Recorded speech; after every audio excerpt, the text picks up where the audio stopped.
राजपुरोहितों में साफा, पगड़ी और केप क्यों पहनते हैं? किस लिए पहना जाता है? इन सभी के पहनने का क्या उद्देश्य है? ये राजपुरोहितों की शाही पहचान कैसे है? साफा या पगड़ी और केप राजपुरोहितों पुरुषों के लिए सामाजिक सम्मान, सामाजिक रीति रिवाज, विशिष्ट सामाजिक और राजकीय पहचान, शाही सामाजिक प्रेजेंटेशन और सांस्कृतिक और सामाजिक और ऐतिहासिक परंपरा का प्रतीक है। राजपुरोहित बच्चों में साफा, पगड़ी और केप सिर्फ एक फैशन स्टेटमेंट है। राजपुरोहितों में साफा, पगड़ी और केप भारत की सांस्कृतिक विरासत का हिस्सा है। राजपुरोहित रॉयल साफे, पगड़ी और केप को त्योहारों, शादियों, सांस्कृतिक कार्यक्रमों और अन्य समारोहों में पहनते हैं।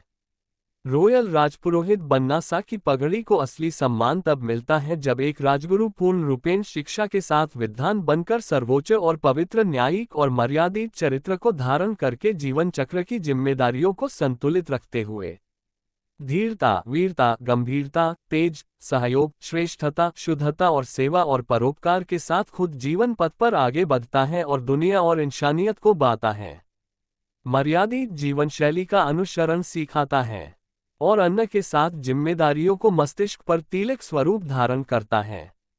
ईमानदारी और मान सम्मान को साथ लेकर व्यवहार करता है। यही साफा, पगड़ी और केप राजपुरोहितों की जीवन शैली की विशिष्ट प्रतीक के रूप में पहचान है।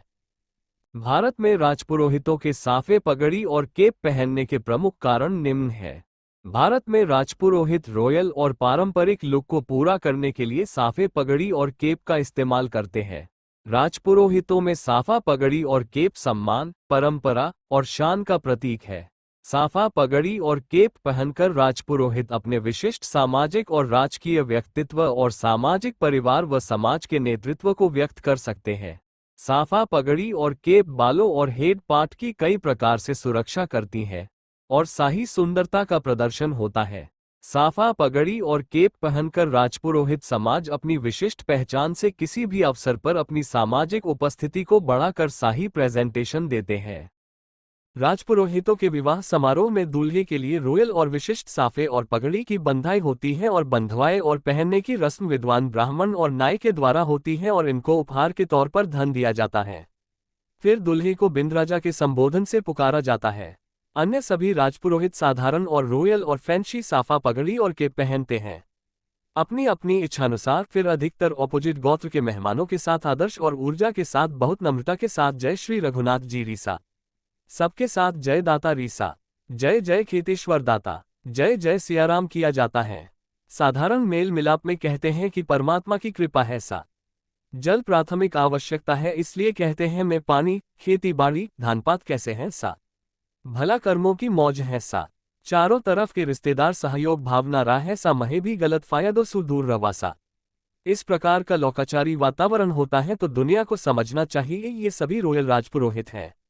इन सभी राजपुरोहितों के केसरिया, लाल चुनरी, पचरंगा, तिरंगा रंगों और रॉयल फैंसी साफे और पगड़ी पहनी हुई होती हैं। रॉयल जागीरदारों और राजकीय व्यक्तियों के अपनी अपनी इच्छानुसार केप भी पहनी जाती हैं। इस प्रकार राजपुरोहित राजगुरु कुल और जाति को सुशोभित करते हैं और अपने सभ्य व्यवहार और मनोविज्ञान का प्रेजेंटेशन देते हैं। बहुत बड़े समझदार, साधारण तरीके से रहते हुए सामाजिक दायित्व और पारिवारिक परिस्थितियों का संतुलित नेतृत्व करते हैं। उनके बोलने और शांत रहने से भी पता चल जाता है कि ये धरती का सर्वश्रेष्ठ, सर्वोत्तम और सर्वोच्च गुणों का राजपुरोहित पुरुष है।